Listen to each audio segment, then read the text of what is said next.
ان لوگوں کا ہوتا ہے جو ان کے معاون بنتے ہیں، جو ان کو راستے دکھاتے ہیں، جو ان کے لیے راستے بناتے ہیں، جو ان کے لیے منصوبے بناتے ہیں، جو ان کو دوسرا تعاون فراہم کرتے ہیں، یہ سہولت کار کہلاتے ہیں۔ اور اسی لیے بارہا حکومت کی جانب سے، ریاستی اداروں کی جانب سے کہا جاتا ہے پاکستان کے شہریوں پر کہ وہ ان سہولت کاروں پر، ان معاونین پر نگاہ ضرور رکھیں۔ یہ ان کے درمیان ہوتے ہیں، ان کے درمیان میں رہ رہے ہوتے ہیں، ان کی کوئی مشتبہ صورت نظر آئے تو وہ فوری طور پہ اس کی اطلاع حکام کو دے۔ اسی حوالے سے ایک بڑا واقعہ جب ہوا تھا 8 جون 2014 کو کراچی کے جناح انٹرنیشنل ایئرپورٹ پر دہشت گرد حملہ ہوا تھا۔ یہ بہت بھیانک حملہ تھا جس میں کراچی انٹرنیشنل ایئرپورٹ کو نشانہ بنایا گیا تھا۔ اس کا جواب انیشیلی ایئرپورٹ سیکیورٹی فورس کے جواں مرد انتہائی بہادر سپاہیوں نے دیا تھا۔ انہوں نے دہشت گردوں پر حملہ کیا تھا، انہیں آگے بڑھنے کی راہیں ان کی مسدود کی تھی۔ اس پورے حملے میں، دہشت گرد حملے میں 28 افراد جاں بحق ہو گئے تھے، جس میں 10 کے 10 حملہ آور مارے گئے تھے۔ ہوتا یہی ہے کہ دہشت گرد حملہ آور یا مارے جاتے ہیں یا مر جاتے ہیں، لیکن ان کے تانے بانے جو ہوتے ہیں، وہ لوگ جو ان کو تعاون فراہم کرتے ہیں، ان کی شناخت ہوتی ہے اور کبھی نہیں ہوتی۔ اس کراچی ایئرپورٹ پہ ہونے والے حملے کی ذمہ داری طالبان کی اسلامک موومنٹ آف ازبکستان نے قبول کی تھی اور کہا گیا تھا کہ تمام حملہ آوروں کو ازبک اور وہ افغان تھے، لیکن 10 دہشت گردوں کے علاوہ ان کے 11 سہولت کار تھے۔ بعد میں تحقیقات سے پتہ چلا اور ان سہولت کاروں، یہ تمام سہولت کار کراچی ایئرپورٹ حملے میں ملوث تھے۔ اب ان کی تفاصیل اور تصویر ہم نے حاصل کی ہے جو کہ اس وقت ہم آپ کو دکھا رہے ہیں۔ ان کی تفصیل کے مطابق کہ کراچی ایئرپورٹ پر جو حملہ آور آئے تھے کراچی سے ناواقف تھے، لیکن اس کے لیے سہولتیں کراچی میں فراہم کی۔ اس میں کلیدی کردار تھا کمانڈر سعید کالا کا، جس نے دہشت گردوں کو اپنے گھر ٹھہرایا تھا۔ قاری محسن خان نے دہشت گردوں اور ان کے اہل خانہ کو گھریلو سامان فراہم کیا تھا، جبکہ قاری عبدالوہاب نے دہشت گردوں کے مالی اخراجات برداشت کیے تھے۔ ان کو جو پیسوں کی ضرورت تھی یا جو اس قسم کی سہولت تھی وہ انہوں نے دی تھی۔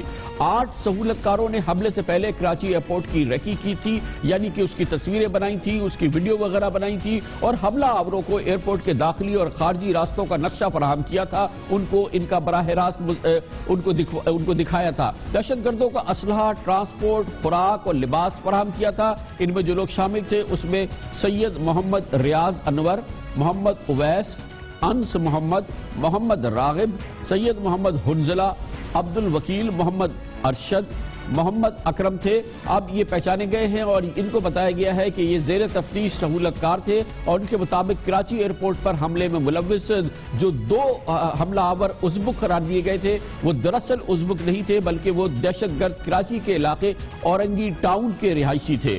سیکورٹی ذرائع کے مطابق شناخت سے بچنے کے لیے ان دونوں دہشت گردوں کی لاشیں سرد خانے سے وصول نہیں کی گئی تھی۔ سیکورٹی حکام نے حملے میں ملوث دہشت گرد احتشام الحق کے بھائی احتشام الحق کو گرفتار کر لیا ہے، جس سے کہ یہ راز مزید کھلا ہے۔ اس کی مزید تفصیلات حاصل کرتے ہیں، اس کے لیے ہمیں جوائن کیا ہے دنیا نیوز کے کورسپونڈنٹ طاہا عبیدی نے۔ بہت بہت شکریہ طاہا عبیدی۔ یہ بتائیے گا کہ اب کیا کراچی ایئرپورٹ کے جو تانے بانے تھے، جو لوگ اس سے منسلک تھے، اس کی مزید تفصیلات کنفرم حاصل ہو گئی ہے؟ اور جیسے کہ بتایا گیا کہ 2 حملہ آوروں کو ازبک کی حیثیت سے شناخت کیا گیا تھا، یہ اورنگی ٹاؤن کے رہائشی نکلے۔ کیا مزید معلومات ہے کراچی ایئرپورٹ کے حملہ آوروں کے سہولت کاروں کے حوالے سے؟ جی کامران صاحب، بالکل کراچی ایئرپورٹ پر ہونے والے حملے کی فائل اس لیے بند کر دی گئی تھی کہ اس دہشت گردی کے حملے میں ازبک باشندے ملوث ہیں، لیکن کچھ عرصے قبل جو ہے قانون نافذ کرنے والے اداروں نے کراچی سے کچھ دہشت گردوں کو گرفتار کیا، جنہوں نے انکشاف کیا کہ ان کی ٹیم کے کچھ لڑکوں نے تمام تر ریکی کی کراچی ایئرپورٹ کی، اور اس میں 2 دہشت گرد بھی شامل تھے جو کہ کراچی کے علاقے اورنگی ٹاؤن کے رہائشی ہیں۔ انہوں نے جو ہے کراچی ایئرپورٹ پر حملہ کیا تھا اور اس خدشے کے پیش نظر کے اس گروپ کی شناخت نہ ہو سکے، ان دونوں کی لاشیں سرد خانے سے بھی وصول نہیں کی گئی تھیں۔ اس میں ایک دہشت گرد کا نام حشام بتایا گیا ہے، جس کے بھائی کو بھی قانون نافذ کرنے والے اداروں نے گرفتار کیا، اور اسی کی نشاندہی پر ان 11 دہشت گردوں کو بھی گرفتار کیا ہے، جنہوں نے کراچی ایئرپورٹ پر حملے میں کی تمام تر منصوبہ بندی کی تھی، تمام تر ریکی کی تھی، نقشہ بنا کر دہشت گردوں کو فراہم کیا گیا تھا۔ اس سے علاوہ ٹرانسپورٹ بھی ان دہشت گردوں نے فراہم کی تھی۔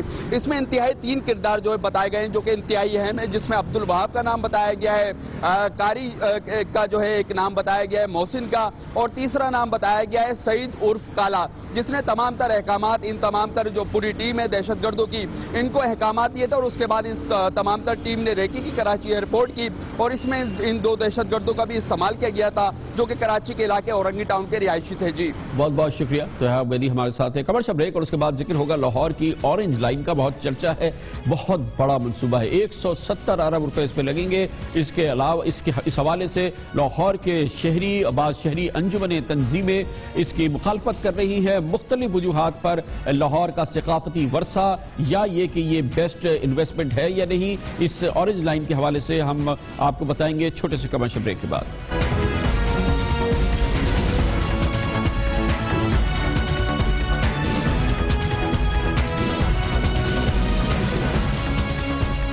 Welcome back. پنجاب حکومت لاہور میں ایک بہت بڑا میگا پروجیکٹ کی تیاری کر رہی ہے، جس کا مقصد ایک بار پھر لاہور کے ٹرانسپورٹ کے مسائل میں بہتری لانا ہے، ان کو حل کرنا ہے، اور اس سلسلے میں لاہور میں چین کی معاونت سے شروع کیا جانے والا اورنج لائن میٹرو منصوبہ اس وقت شروع کیا گیا ہے۔ یہ منصوبہ اب متنازع ہوتا جا رہا ہے۔ اس حوالے سے لاہور کی شہری تنظیموں نے اور کچھ اور انجمنوں نے اسے لاہور ہائی کورٹ میں بھی چیلنج کیا ہے، اور دوسرے حوالوں سے بھی اس کی مخالفت کی جا رہی ہے۔ یہ بہت بڑا منصوبہ ہے، پنجاب حکومت کا شاید سب سے بڑا منصوبہ ہے، اور اس کی لاگت سرکاری طور پر 1.64 ارب ڈالر یعنی تقریباً 170 ارب روپے بتائی گئی ہے، جبکہ اس کے لیے جو مجموعی طور پر فنڈز درکار ہوں گے وہ 1.75 ارب ڈالر یعنی تقریباً 182 ارب روپے کا یہ پروجیکٹ ہوگا۔ 182 ارب روپے یقینی طور پہ کسی بھی حکومت کے لیے ایک بہت بڑی سرمایہ کاری ہے جو حکومت پنجاب کر رہی ہے۔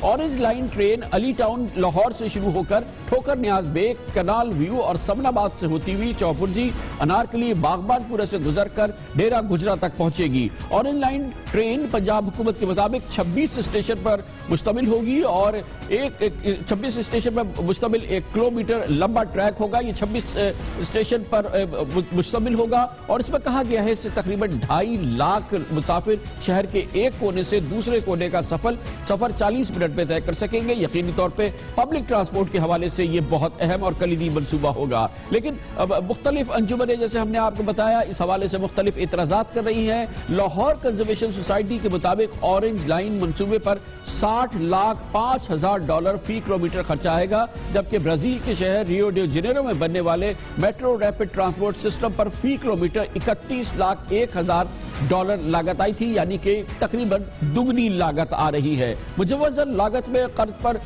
سود اور زمین خریدنے کی قیمت، منصوبے کی زد میں آنے والی عمارتوں کی تعمیر، مرمت اور وہاں بجلی، پانی اور سیور لائن کی منتقلی کے اخراجات شامل نہیں کیے گئے، اور اگر ان کو شامل کیا جائے گا تو یہ جو لاگت ہے یہ مزید بڑھ جائے گی، یہ کہنا ہے لاہور کنزرویشن سوسائٹی کا۔ یہ بھی کہا گیا ہے کہ 20 کلومیٹر حصہ پل کی صورت میں ہے، جبکہ تاریخی مقامات اور آبادیوں کے قریب سے گزرنے والا راستہ نقصان کی شدت کم کرنے کے لیے زیر زمین تعمیر کیا جانا تھا، تاہم اب اس منصوبے کا نقشہ تبدیل کیا گیا ہے۔ اورنج لائن منصوبے کے مجوزہ ٹریک کی وجہ سے بہت سی نجی املاک کے علاوہ قدیم قبرستان اور بہت ہی تاریخی جو مقامات ہیں لاہور کے، مثال کے طور پر شالمار باغ، چوبرجی، لکشمی چوک اور موج دریا جیسی 25 تاریخی مقامات اس سے متاثر ہوں گے، اور اس کا نوٹس لیا ہے اقوام متحدہ کے ادارے یونیسکو نے بھی، جس نے پنجاب حکومت کے نام اپنے حالیہ خط میں لکھا ہے کہ اس منصوبے کی زد میں آنے والی تاریخی عمارتوں کی تحفظ کی شدید ضرورت ہے۔ ماہرین کے مطابق منصوبے کی تعمیر کے نتیجے میں درختوں کی کٹائی بھی ہوگی، اور کھلی جگہ پر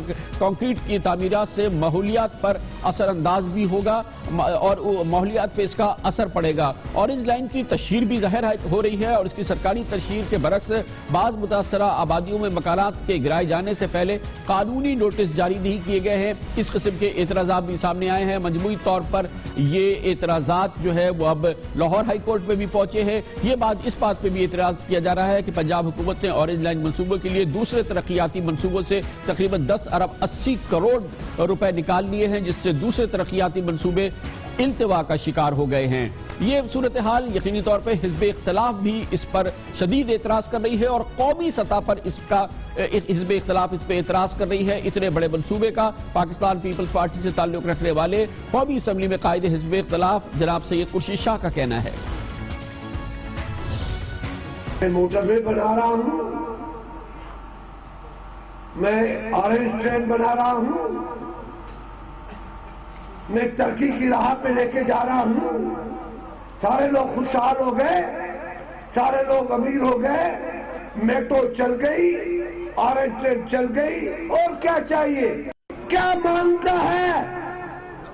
روٹی مانگتا ہے بچے کے لیے, تعلیم مانگتا ہے بچے کے لیے, صحت مانگتا ہے اپنے بچوں کے لیے. یہ تو دو, پھر موٹر وے بھی بناؤ, آرنج ٹرین بھی لاہور میں بناؤ, جو چاہے بناؤ.